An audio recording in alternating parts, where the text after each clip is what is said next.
Morena, everybody, and welcome to the morning session on the final day of the 2021 Forest Growers Research Conference.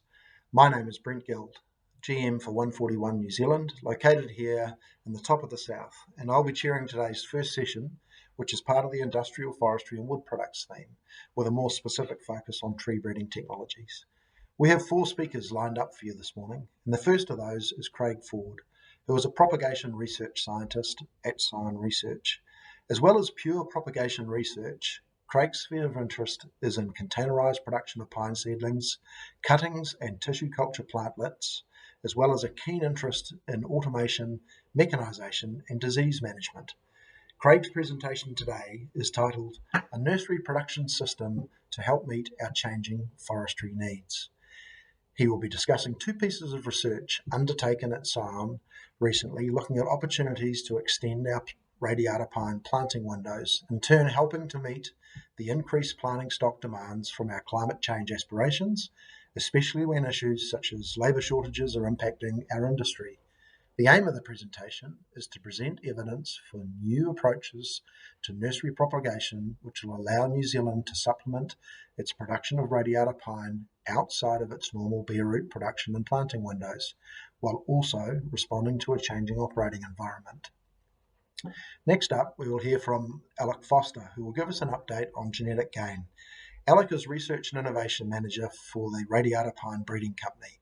He was taken on to bring a more commercial focus to RPBC's R&D activities, particularly the deployment of the Radiata Pine SNP chip developed as part of the Industry Genomics Research Program, and also to help identify research that brings value to the sector. Alec's presentation today will focus on how RPBC serves the industry by creating value through breeding and other activities, as well as the establishment and measurement of multiple trials in New Zealand and Australia, and the genetic gain that is being achieved. In addition, he'll share various new initiatives that are being explored, such as research into alternative species, climate change, endophytes, and software to further improve tree breeding and the distribution and deployment of genetic material. Thirdly, this morning, we will hear from Glenn Thorby on gene editing for forest productivity, resilience and sustainability. Glenn is originally from the UK and is a forest biotechnologist who has worked at Scion for 12 years. His research involves developing and using various biotech tools for tree improvement. In his presentation today, Glenn will describe why Scion is working on gene editing and why it is potentially a valuable tool for forest improvement. He'll then tell us how gene editing fits with other breeding technologies, then update us on progress with gene editing in radiata pine and Douglas fir, and finally he'll discuss research which Scion has carried out with the aim of developing sterile and low-coning trees as part of the MB Winning Against Wildlings research program, which received funding from FGR.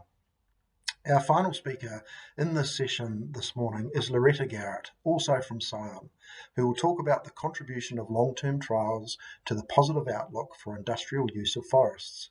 Loretta is a soil scientist who specialises in forest sustainability and carbon. Her research field is quite broad and encompasses the long-term sustainability of planted forests over multiple rotations, climate change impacts on soil and the delivery of ecosystem services, and the environmental fate of herbicides.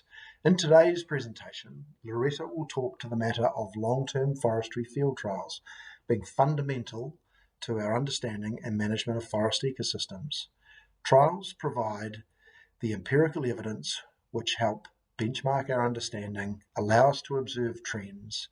They're foundational to predictions and modelling, and are a place where new measurement technologies are developed. Her presentation today will highlight the value of long-term trials to the continued industrial use of forests. It will use the harvest residue removal trial series installed in the 1980s and 1990s as an example of how data-driven evidence can demonstrate continuous improvement in sustainable forest management, as well as highlighting how to get the most out of long-term trials and some of the challenges we face in keeping those trials going. So that's the run sheet for this first session this morning. The genetics and tree breeding arena can sometimes be quite dense in its subject matter, but I think that Bart and the team have assembled a really good range of speakers here who speak to a number of the practical challenges which the industry has been facing into for some time. Things like labour shortages, proof of gain, wilding management, and something that's dear to my own heart, and I know a lot of the foresters in the room, and that's the value of long-term trials to an industry that, by its very nature, operates in long-term planning horizons. So we look forward to that over the next hour. And just to reiterate, there is an opportunity to ask questions at the conclusion of the full presentations in just over an hour's time. And until then, please sit back and enjoy the time with our four speakers. Thank you very much.